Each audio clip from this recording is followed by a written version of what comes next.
Yogah Karmasu Kaushalam.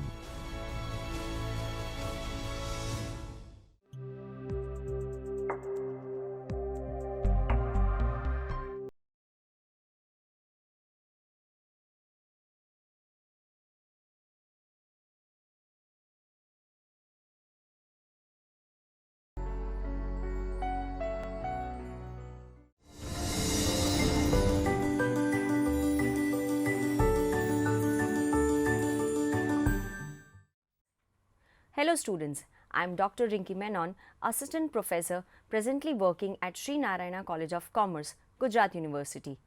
Today, I would be delivering a lecture in the subject of business communication. The course objective. The course aims to make students understand the basic concepts of business communication and develop conceptual clarity and logical skills so that they can use them. The course content. In today's session, we shall study about how meetings, seminars and conferences are conducted. So let's get started. Conferences, seminars and meetings refer to an assembly of persons who come together and deliberate on topics and issues of communicable interest. Meetings and conferences have become an integral part of business life. They facilitate exchange of views and as such constitute an important means of interactive communication. Both these interactive forums facilitate face-to-face discussions that take place at various levels. They may be employer-employees meeting, employee-employee meetings and conferences, employees, customers meetings and so on. Seminars are conducted once in a while. A seminar is a gathering of people in which one or more persons give their presentation on a particular topic to enrich the knowledge of the participants of seminar. While in a conference, all the participants usually express their views on the topic, in a seminar, there are a few speakers who are experts in their own field, give their views and the audience is gained by the same. Meetings takes place more often than conferences and also relate to fewer persons.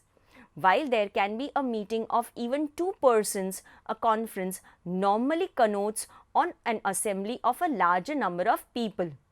Similarly, meetings may take place any number of times during a day or a week, while conferences are normally scheduled annually, biannually and so on.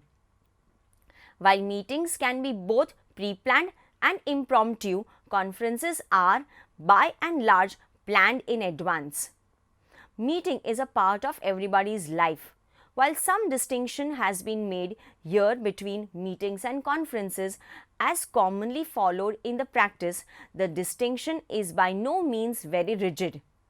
There is a certain overlap between the two in actual practice. One may say, for example, that the chief executive is in a conference with the general managers.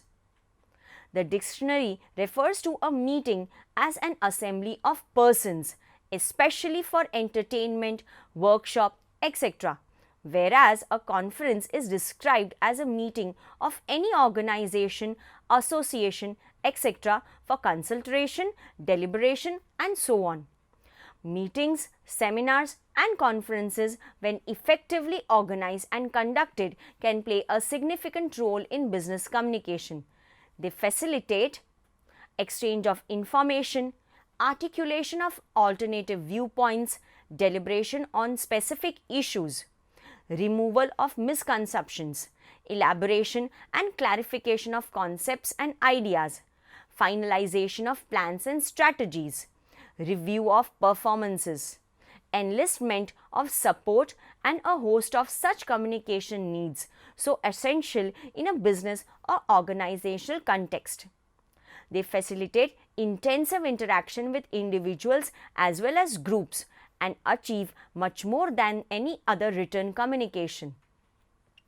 Meetings, seminars and conferences therefore are to be seen as an inevitable yet useful medium of interaction between people in different businesses and organizations.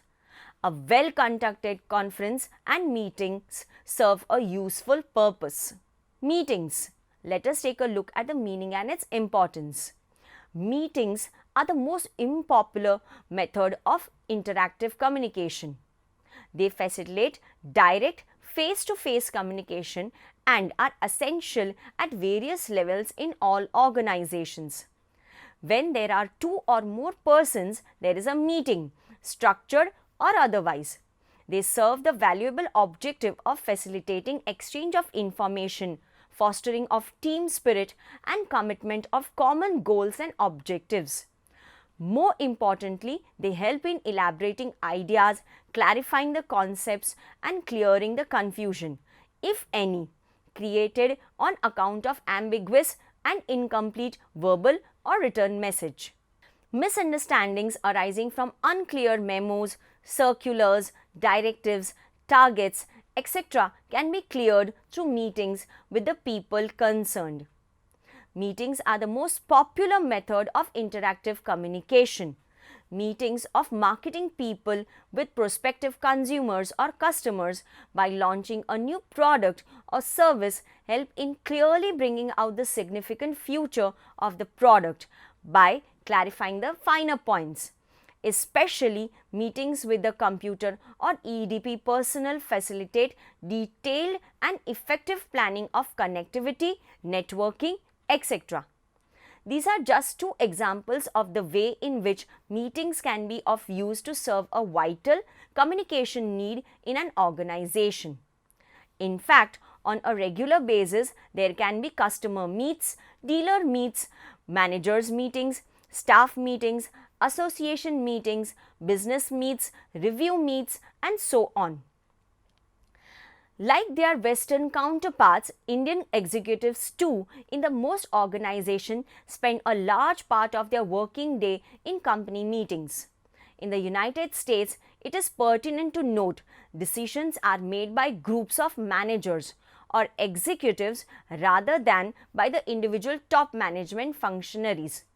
Similarly, in India too, we have various committees in the organizations like the Purchase Committee, the Audit Committee, Executive Committee, Management Committees, Promotion Committees, System Committees, Credit Committees, Recovery Committees and Legal Committees which take decisions, and that is why it is necessary to organize so many meetings.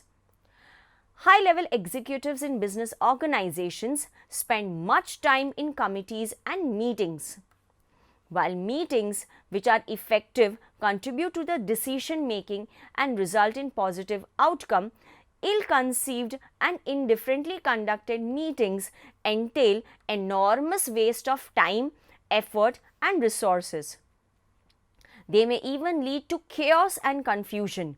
It would therefore be imperative to give attention to certain details while convening meetings. The preparation for an effective meeting starts well in advance, and there is much that needs to be attended to on the day of the meeting, during the meeting and thereafter till the minutes are drawn up and sent. Let us take a look at the purposes and golden rules of meetings. The important purpose for holding meetings in business organizations are to save time in communication, to instruct a group for a specific purpose, that is briefing, to discuss and solve problems relating to business, to resolve conflicts, confusions and disagreements among the interest groups, to give and get new ideas and immediate reactions, to generate enthusiasm and positive attitude, to arrive at consensus on an issue, to learn from others and to train others. Now, let us take a look at the 10 golden rules with respect to meetings. The meeting should be convened only when it is essential. Meeting should have time schedule and must begin and end on time. The meetings should be convened only when no telephonic discussion is possible. They must have clear and specific agenda and sub-agenda. They must have clear objectives. Time limit should be specified for each item of the agenda and sub-agenda. The notice of the meeting should be sent well in time before the meeting to those who are required to attend the meeting and can make useful contributions. Conclusion of a meeting is summarized so that each one understands the summary of the proceedings. Action-oriented minutes should be prepared and circulated after the meetings. Meeting should be closed on a pleasant note. Now, conducting meetings.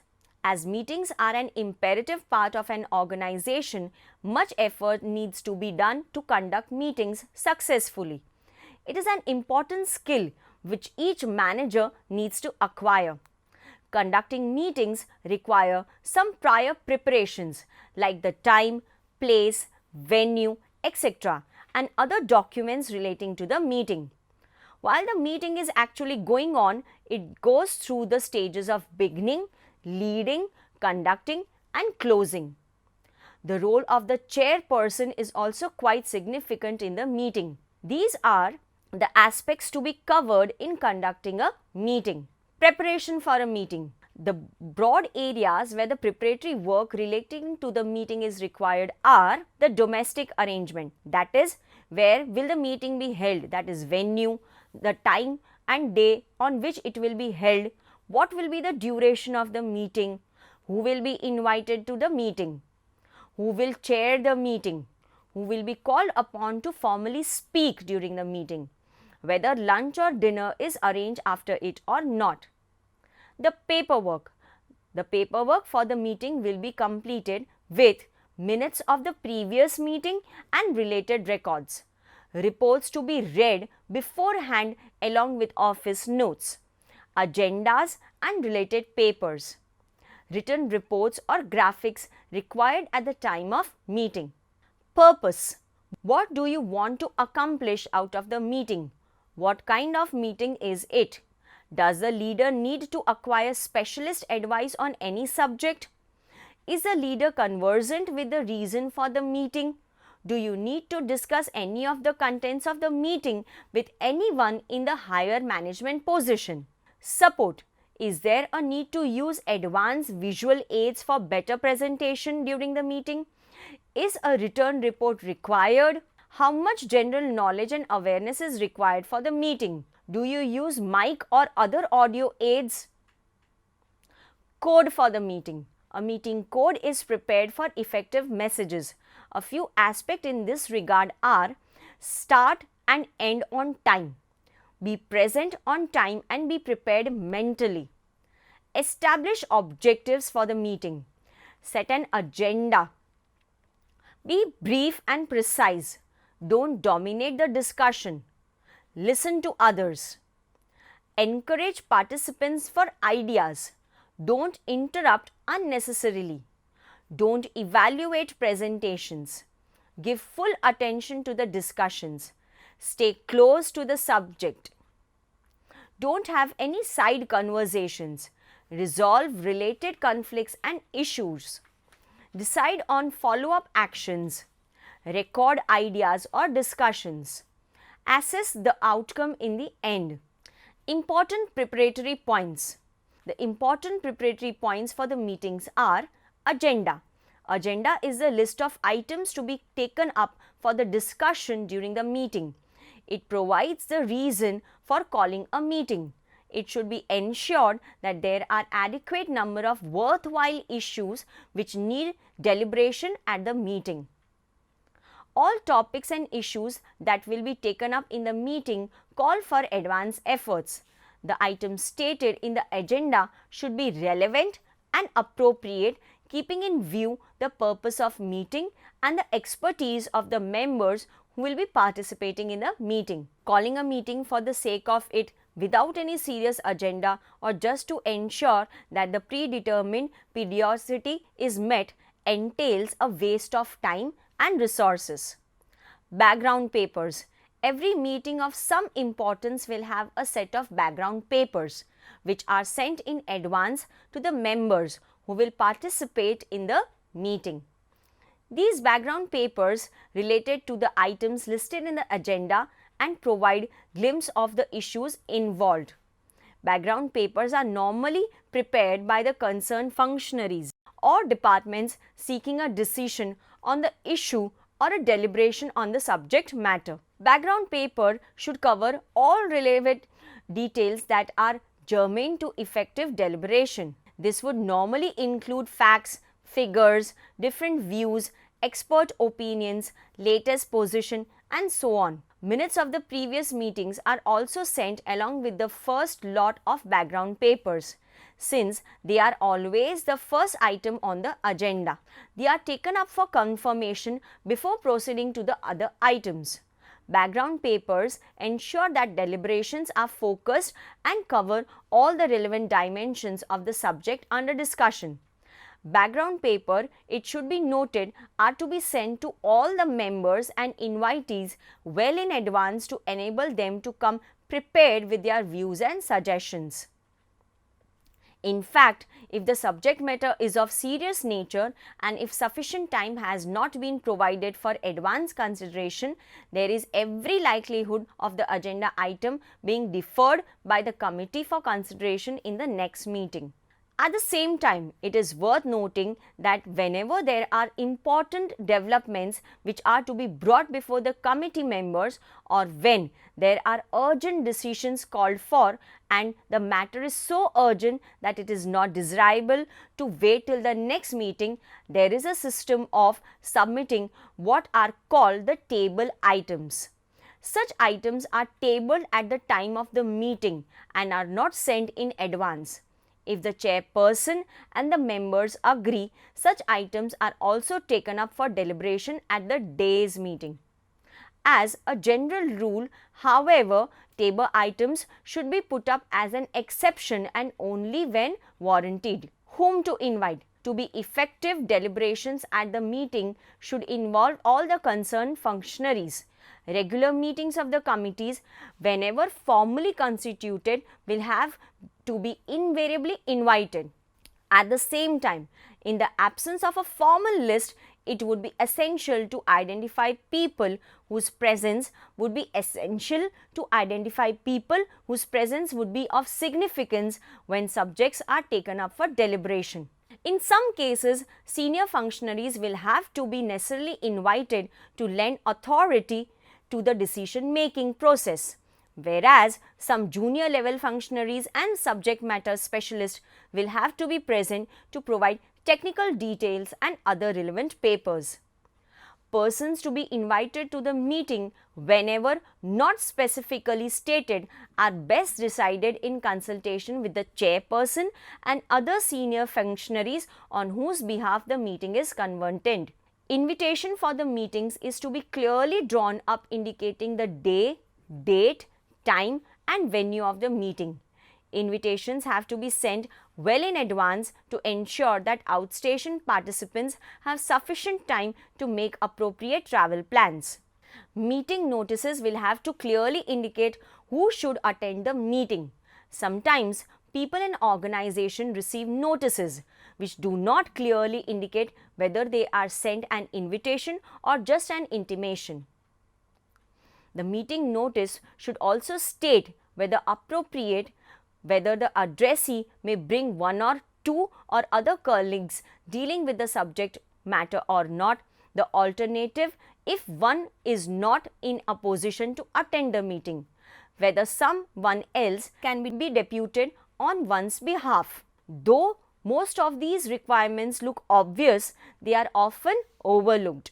Timing and venue. Care should be taken in fixing up the meeting in a manner that is convenient to most of the members or participants. A notice well in advance will ensure that participants get adequate opportunity to schedule or reschedule their engagements.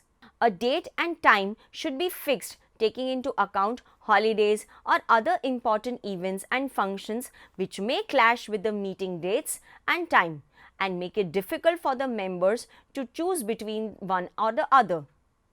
It is generally expected that the person convening the meeting will take some trouble to ensure that most of the members, if not all, are in position to attend and contribute.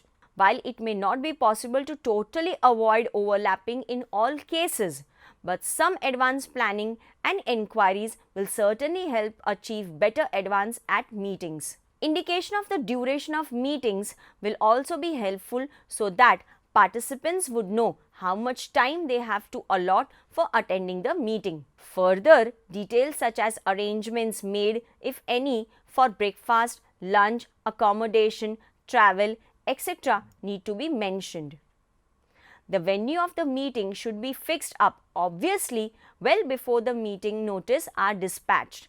With so many meetings taking place in organization, there is bound to be considerable demand for meeting halls and conference rooms.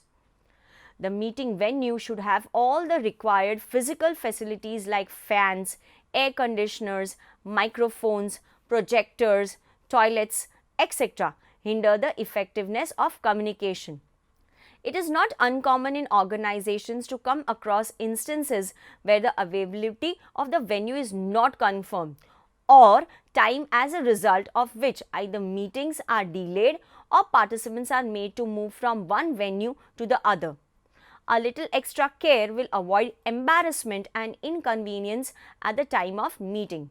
There are occasions when the chief executive or other senior functionary may decide to convene impromptu or emergency meetings with very short notice, in which case the availability of venue, physical facilities and other arrangements for refreshments etc. will have to be attended to on a priority. Any meetings where the deliberations have concluded and yet refreshments or lunch is not ready speaks of poor planning and has to be audaciously avoided. The participants' time, it is to be noted, is valuable and cannot be taken for granted. Punctuality. Starting the meeting on time is an area that calls for conscious efforts. Keeping the venue open and ready well in time, reminding the chairperson and other members, ensuring that all papers have reached the participants, table items are placed, and ensuring that conveners and organizers are at the venue well before the scheduled time are all a must in making meetings time bound and purposeful. A situation where the convener is still in consultation with the chairperson of the meeting well past the scheduled time or starting time while the participants are waiting in the venue unattended at not knowing when and if at all the meeting would start is a kind of situation that speaks of indifferent attitude towards meetings and must be avoided. Time management. Time management is of essence in ensuring the effectiveness of meetings at all levels. Meetings which start on time and end on time and provide adequate time for purposeful deliberation of all the listed items ensure cost effectiveness. One can indeed assess the level of efficiency of the organization in terms of effectiveness of the meetings conducted at various levels. In the exhibit carried under this chapter, we have noted that executive tends to spend much of their time in attending meetings. Unless every effort is made to make the meetings businesslike and focused, organizational effectiveness gets impaired. Check for meetings. The convener or the secretariat of the meeting will have to take responsibility for the success or effectiveness of the meeting. They have to invariably give attention to every small detail and ensure that everything is in order. It would be desirable to maintain a checklist of items relevant to the various stages, that is before, during and after the meeting. The checklist should include among others the related items like confirming the meeting notice and all the sets of background papers have reached all the members and invitees. Ascertaining the participants of their chairperson and the members, the availability of the quorum, venue arrangements such as ensuring that the meeting hall is ready and open well in time, checking whether all equipment such as microphones, air conditioners, fans, projectors, etc. are functioning properly and pens, pads, etc. are provided. Refreshments and catering are as appropriate to the meeting have been arranged. Checking flight arrivals, room bookings, conveyance, etc. for the chairpersons and others wherever required. Reminding the local and other members about the time and venue of the meeting.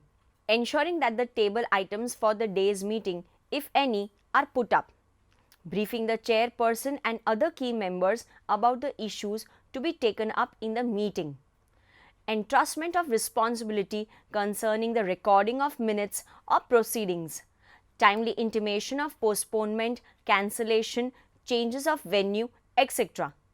Changes to be effected in the composition of the members or participants and special invitees, reminding the chairperson if needed be about the priority and urgency of various items which have to be necessarily taken up.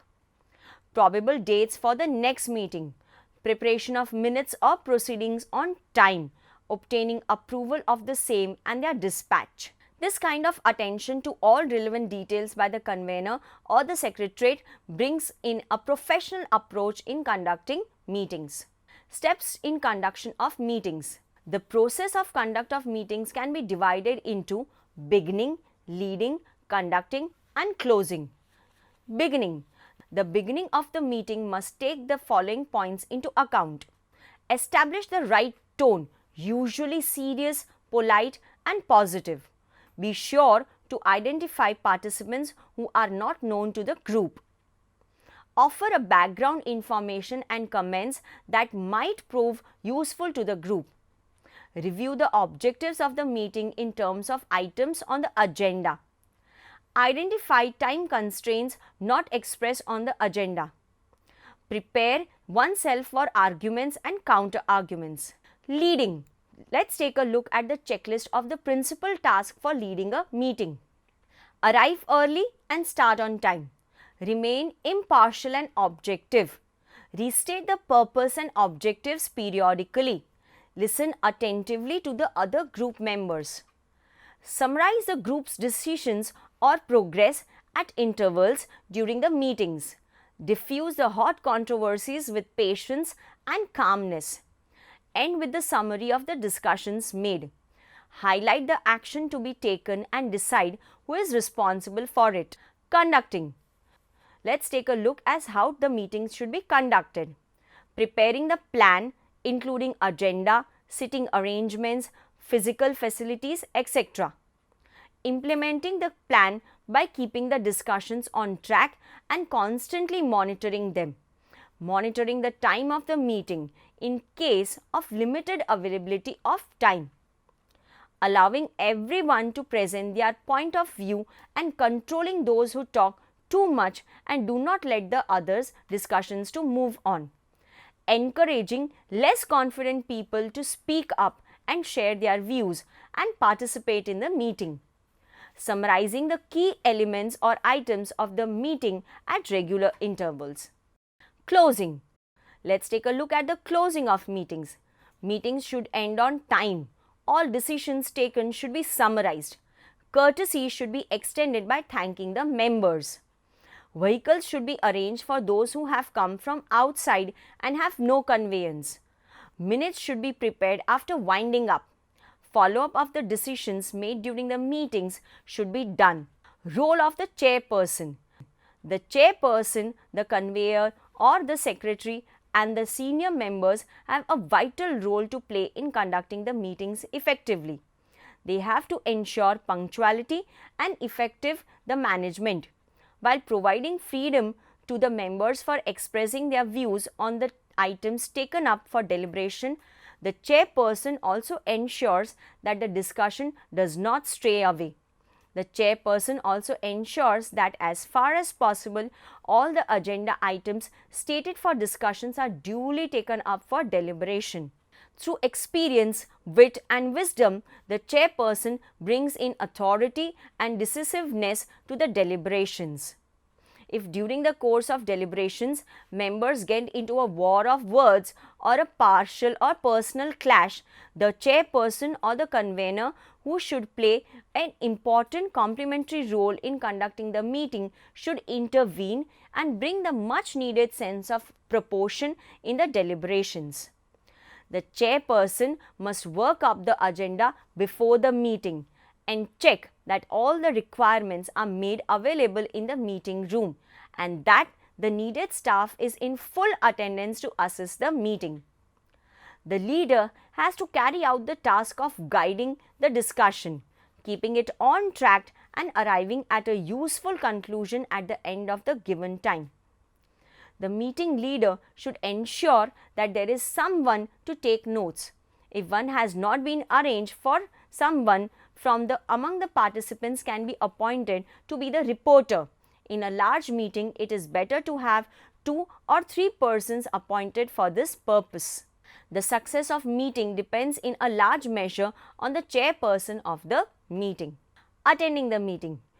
A meeting is successful not only if it is conducted properly, but if and only if the participants of the meeting have put in their 100% efforts and have successfully drawn out some conclusions from the meeting. Every participant in the meeting is like the crew member of an aircraft, whose role is as important as that of the pilot. One must be active participants in the discussions being held in the meeting to make the meeting more successful. Some onus of the effective participation of all the members lies with the leader of the meeting. The extent of control will vary depending upon the type of leadership. In case of group leadership, there will be minimum control, while the authoritarian leader will have maximum control. Maximum participation on the part of all group members produces the most useful results. Towards this end, the leader can employ a number of skills and techniques for encouraging and channelizing participation. Participants' role during the meeting. Let us take a look at the specific areas where participants have to play an important role in the meeting. Punctuality. Participants have a primary responsibility to arrive at a scheduled meeting at the appointed time, perhaps even a little before. This helps the leader to start the meeting on time. Adhering to the agenda. When an agenda exists, the participants should follow it. Specifically, they should not bring up items which are not on the agenda, nor should they comment on such items if brought up by others. When there is no agenda, they should stay within the general limits of the meeting's goal.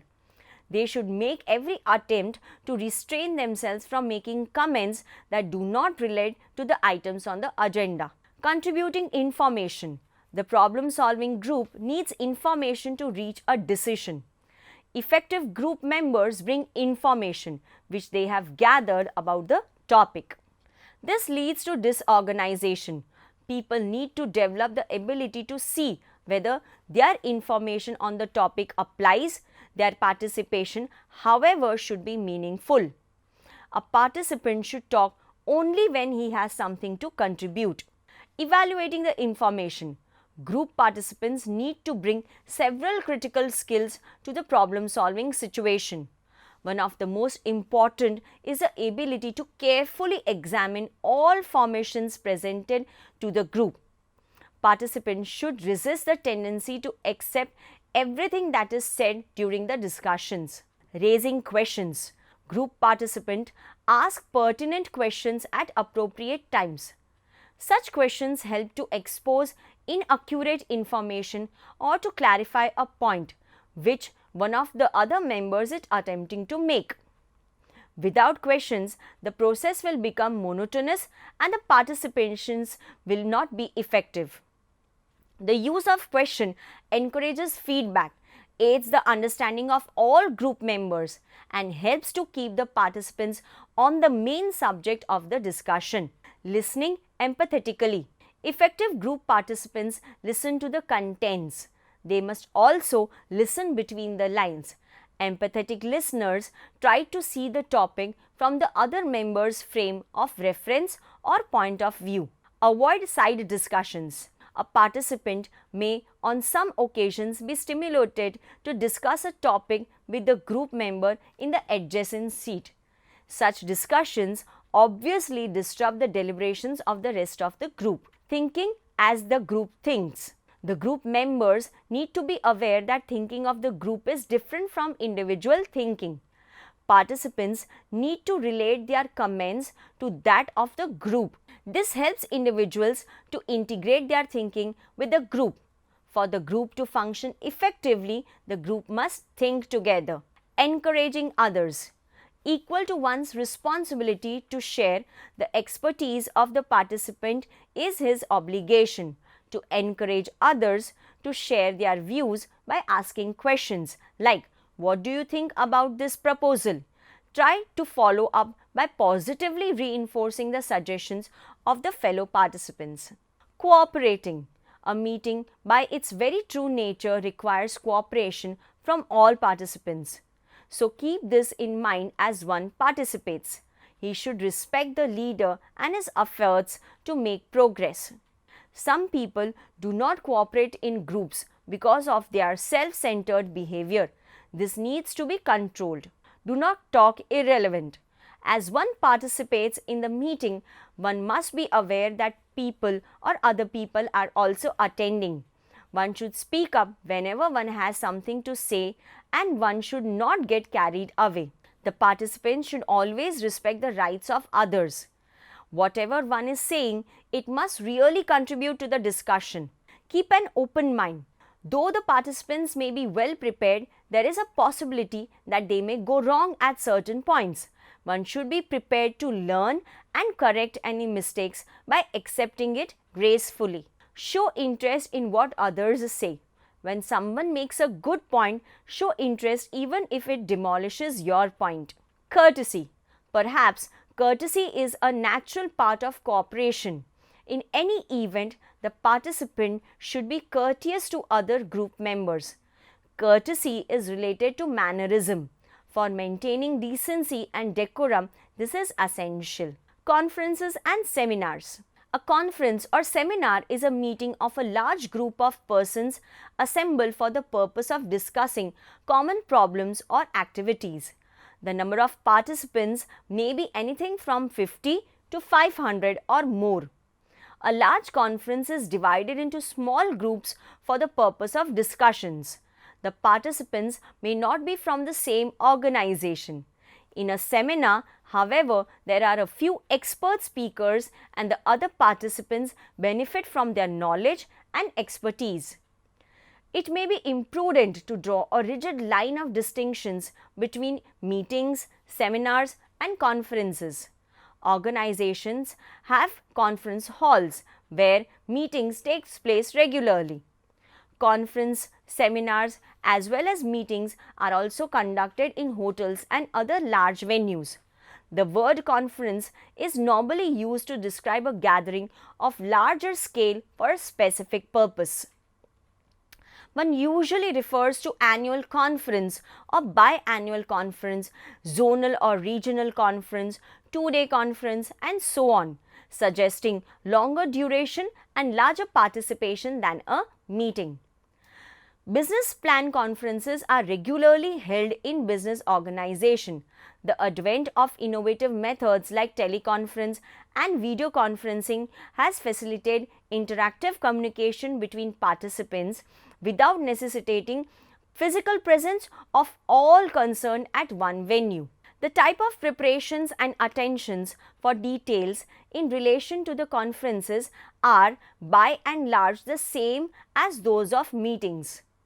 Sometimes the conferences or seminars may also have the feature of a function, in which case presence of a chief guest, introduction of the speaker or the dignitary, invocation, lighting of the lamp, presentation of bouquets, and distribution of brochures and other details become relevant. The checklist for meetings suggested earlier will have to be suitably modified to plan for and accommodate all the details. We also normally come across words like summit to describe a meeting of the heads of the states and retreat to describe temporary retirement from serious business meetings. Viewed in that context, meeting, meet, conference, workshop, seminar, study circle, etc. are by their nature platforms facilitating interactive communication, and the most appropriate terms may have to be used. A seminar or conference is a tool of learning and training and development. Members pool together and share their knowledge and experience and discuss their problems. It is an enriching activity. It does not have a task to complete and conclusions that are arrived at during the discussions are included in a report of the conference. Copies of the reports are given to participants and their organizations and may also be sent to various authorities concerned with the subject of the conference. A conference does not have any authority, but it may take recommendations since the participants are persons who have experience and are engaged in the activity and are directly affected by the state of affairs in the field. Now, let us take a look at the important guidelines for conducting seminars and conferences. Choose a topic which is most beneficial for all the participants. Decide the date of the seminar or conference well in advance. Send invitations to participants well before the date of the seminar or conference. Check the availability of the delegates or spokesperson or keynote speakers to be invited for the seminar or conference. Arrange the stay and hospitality for the seminar or conference in the most appropriate manner. Choose a quiet and peaceful venue for the seminar or conference. The electronic gadgets and equipments like the LCDs or laptops should be checked well in advance and kept in proper places. The delegates and participants should be given handouts relevant to the topic. Folders, files, notepads, pen, etc. should be kept ready for the participants. The outcomes, suggestions, etc. of the conference or seminars should be recorded and kept in black and white. So, if needed, a white paper like a suggestion paper of the conference can be prepared and sent to the requisite authorities. Let us take a look at the types of conferences: informational conference, suggested solution conference, problem solving conferences, informational conference. As the name implies, the purpose of informational conference is to disseminate some information to the participants of the conference. As such, no discussions are held during such type of conferences. As the purpose is simply to give the information, a large number of participants during the meeting are also possible. Suggested solution conference. In such type of conferences, a pre-decided solution is presented in front of the participants so that approval or disapproval about the solution could be obtained. Problem solving conference. This type of conference is called when the executive has no adequate solution to the suggested regarding a problem and he seeks solution from the participants. Business meetings is a form of oral communication. Problem solving conferences is one of such meetings. Meetings which result in decisions for action is very common in the business world. The problem is presented in such a meetings to prepare a written report on it. The participants suggest solutions, discuss and evaluate them and arrive at a decision on which action is to be taken. Hence, the name is given as the problem solving conference.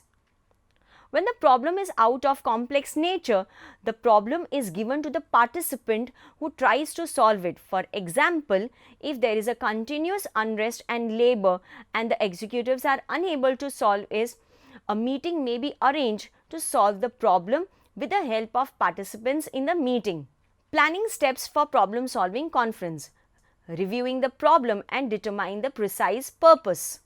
Before starting the conference, the leader should have a clear-cut idea about the central purpose of meeting.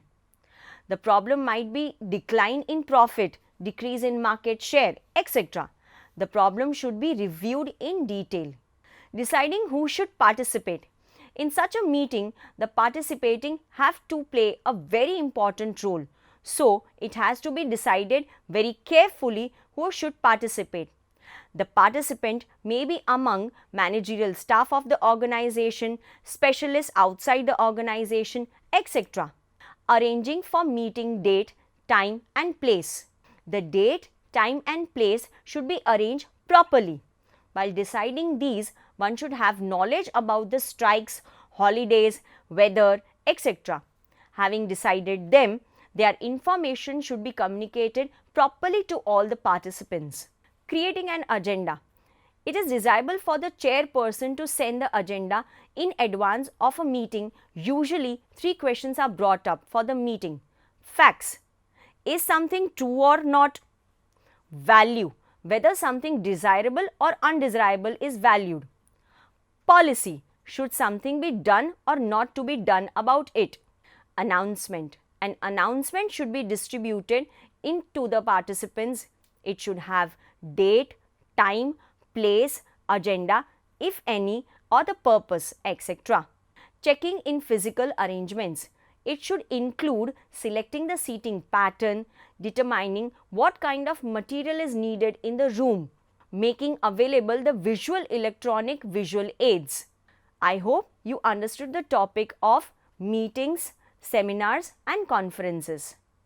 Thank you.